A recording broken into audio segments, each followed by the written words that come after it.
নমস্কাৰ, মোৰ ইউটিউব চেনেললৈ আপোনালোকক স্বাগতম জনালোঁ। আজি আহকচোন কি বনাওঁ চাওঁ। ইয়াত তিনিটা কেৰেলা লৈছোঁ, এটা কণী আৰু এটা পিঁয়াজ লৈছোঁ। এতিয়া মই কেৰেলাটো ওপৰে ওপৰে অলপ বাকলি গুচাই লৈছোঁ।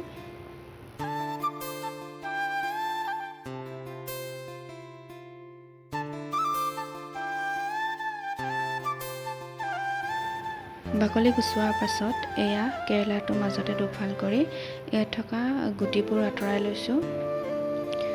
অৱশ্যে কোমলীয়া কেৰেলা হ'লে গুটিবোৰ এৰুৱাই নিদিলেও হয়, যিহেতু এইকেইটা পকি গৈছিলেগৈ, সেইকাৰণে মই গুটিবোৰ মাজৰ পৰা এৰুৱাই ল'লোঁ। কেৰেলাৰ গুটিবোৰ এৰুৱাৰ পিছত এয়া মই এতিয়া ভালদৰে ধুই ল'লোঁ। ধুই লোৱাৰ পাছত এইবোৰ আকৌ সৰু সৰুকৈ কাটিছোঁ। কটাৰ ষ্টাইলটো অলপ বেলেগকৈ কাটিছোঁ, যাতে আৰু আপোনালোকে যিহেতু জানেই চাগে বহুতে চব্জি কটাৰ ষ্টাইলটো বেলেগ হ'লে ইয়াৰ টেষ্টটো বেলেগ আহে, আৰু মই এনেদৰে এইটো শ্বেপত কাটিছোঁ।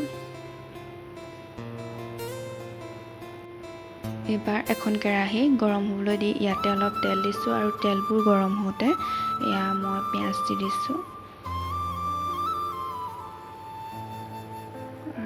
এয়া কেৰেলা কাটি থোৱা দি দিছোঁ ইয়াতে, আৰু ইয়াতে অলপ হালধি জোখমতে, কেৰেলাৰ চব্জিখিনি জোখ চাই দিব, আৰু অলপ ইয়াতে নিমখ দি দিছোঁ। এইবাৰ এইখিনি অলপ লৰুৱাই দিছোঁ।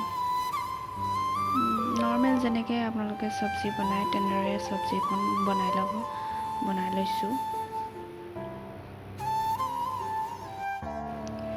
এয়া চব্জিখন অলপ সময়ৰ মূৰে মূৰে লৰুৱাই আছোঁ, আৰু যেতিয়া সিজা যেন অলপ অনুভৱ হ'ল, তেতিয়া এইখন মই অলপ ঢাকন আঁতৰাই সিজিবলৈ দিছোঁ, যাতে ইয়াৰ পানী ভাৱটো আঁতৰি যায়, অলপ শুকান নিচিনা হয় চব্জিখন। আৰু ইয়াতে ভাঙি ৰখা কণীটো দি দিছোঁ,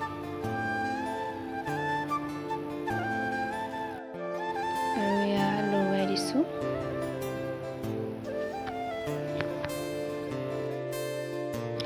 আৰু এয়া একেবাৰে সকলোখিনি মিক্স হোৱালৈকে মই ভাজি আছোঁ, আৰু এয়া মোৰ প্ৰায় হৈ গৈছে। এয়া হৈছে কেৰেলা আৰু কণীৰ এখন চব্জি। এনেদৰে আপোনালোকে হয়তো কোনোবাই খাবও পাৰে, আৰু খাইছে যদি জনাবচোন। আৰু এইটো খাবলৈ খুবেই টেষ্টি হয়, আৰু এইটো ৰান্ধিবলৈ খুব সহজ হয়, আৰু খুব কম সময়ৰ ভিতৰতে এইখন চব্জি বনাব পাৰি। আপোনালোকে এনেদৰে বনাই চাবচোন, আৰু খাই কেনে পালে জনাব। আৰু ভিডিঅ'টি চোৱাৰ বাবে আপোনালোকলৈ অশেষ ধন্যবাদ।